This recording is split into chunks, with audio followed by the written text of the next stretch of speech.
இல்லை, அதுதான் இந்த அரசினுடைய சாதனை, மாண்புமிகு முதலமைச்சர் அவர்களுடைய சாதனை. ஏன்னா எல்லா வகையிலான பின்புலத்தோடு வந்தால் தான் இங்கே அரசியலில் சாதிக்க முடியும், பின்புலம் இருந்தால் தான் அரசியலில் சோபிக்க முடியும், பின்புலம் இருந்தால் தான் எம்எல்ஏவாகவோ அமைச்சராகவோ ஆக முடியும் அப்படின்னு இருந்த அரசியலை சாமானிய மக்களும் வந்து எம்எல்ஏ ஆக முடியும், அமைச்சர் ஆக முடியும் நிரூபித்து காட்டியிருக்கிறது எங்கள் முதல்வர் மாண்புமிகு தளபதி அவர்களுடைய சாதனை. அந்த சாதனை தான் வந்து இதற்கெல்லாம் காரணம். ஸோ இந்த இத்தனை பேர் முதல் முறையாக எம்எல்ஏவாக இருக்கிறதும் அமைச்சராக இருக்கிறதும் அவர் ஒருத்தராலே சாத்தியமாக இருக்கிறது. அரசியலில் மிகப்பெரிய ஒரு புரட்சியை அமைதியாக ஏற்படுத்தியிருக்கிறார்.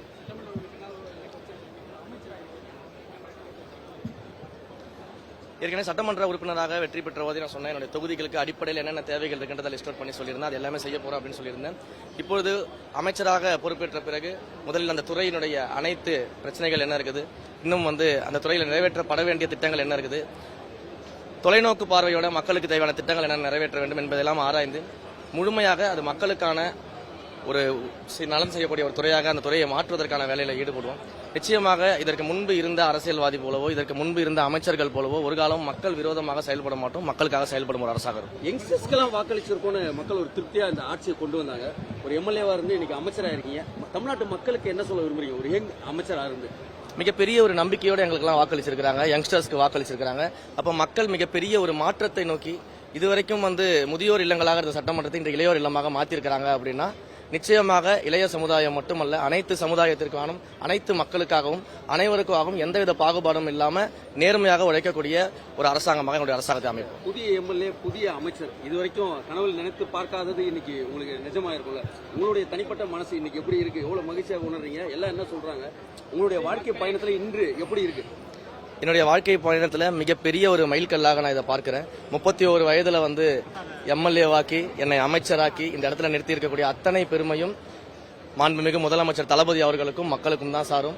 இதுல என்னுடைய ஸ்ட்ரென்த் அப்படின்றத விட இது எல்லாமே தளபதி அவர்களுடைய தான். தளபதியால மட்டும்தான் இது சாத்தியமாயிருக்கிறது. தளபதிக்காக தான் இந்த இடத்த கொடுத்திருக்கிறாங்க.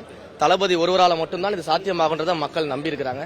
ஸோ அதை மக்கள் கொடுத்திருக்கும் பொழுது ரொம்ப சந்தோஷமான ஒரு விஷயமாக இருக்குது. ஏன்னா ஒரு சாமானிய குடும்பத்திலிருந்து வந்து இன்றைக்கு சட்டமன்றத்தில் அலங்கரிப்பது மட்டும் இல்லாமல் அமைச்சராக அலங்கரிப்பது அப்படின்றது வந்து மிகப்பெரிய ஒரு வரமாக நான் பார்க்கிறேன். அதை விட பல மடங்கு அதிகமாக பொறுப்புணர்வை வந்து நான் வச்சிருக்கிறேன். ஏன்னா மகிழ்ச்சியை தாண்டி என்னுடைய அந்த பொறுப்பு அப்படிங்கிறது இன்னும் அதிகமாக இருக்கிறது. ஒரு இடத்துல கூட தவறு செஞ்சிருக்க கூடாதுன்ற அந்த பயம் அதிகமாக இருக்கிறது. அதனால உண்மையிலேயே எந்த விதமான தவறும் நடக்காம மக்களுக்காக உண்மையாக உழைக்கும். இந்த லஞ்சம் லாவண்யம்லாம் முற்றுப்புள்ளி வைக்கப்படுமா? ஊழல் ஆட்சியை எதிர்த்து தான் இன்றைக்கு நம்ம மிகப்பெரிய மக்களாட்சியை உருவாக்கி இருக்கோம். இது மக்களாட்சியா தான் இருக்கும். சமூக நீதி ஆட்சின்னு சொன்ன கூட 7 தலித்துகளுக்கு அமைச்சரவையில் இடம் கொடுக்கல. தாவேக அரசு வந்து 7 பேர் பட்டியல் பிரிவில் இருந்து தற்போது அமைச்சரா பதவியேற்றிருக்கிறாங்க. எப்படி பாக்குறீங்க? ரொம்ப மகிழ்ச்சியான ஒரு விஷயம். ஏன்னா எங்களுடைய கொள்கைகளை வந்து கட்சி துவங்கும் போது தலைவர் அவர்கள் அறிவிக்கும் பொழுது மதச்சார்பற்ற சமூக நீதி கொள்கைகள் தான் அறிவிச்சாங்க. அப்ப அந்த சமூக நீதியை அனைவருக்கும் கொண்டு போய் சேர்ப்பது, அந்த சமூக நீதியை முழுமையாக பின்பற்றுவது, பெயர் அளவில் வந்து தந்தை பெரியார் அவர்களை கொண்டாடுவதும் அம்பேத்கர் அவர்களை கொண்டாடுவதும் மட்டும் இல்லாமல் உளமாற மனதார அவர்கள் காட்டிய வழியை பின்பற்றி ஒரு அரசாங்கத்தை அமைக்க வேண்டும், ஒரு அரசியல் கட்சியை நடத்த வேண்டும் அப்படிங்கிறத எங்கள் தலைவருடைய எண்ணம், மாண்புமிகு முதலமைச்சர்களுடைய எண்ணம். நிச்சயமாக அதை நீடேற்றுக்காங்க. நன்றி நன்றி.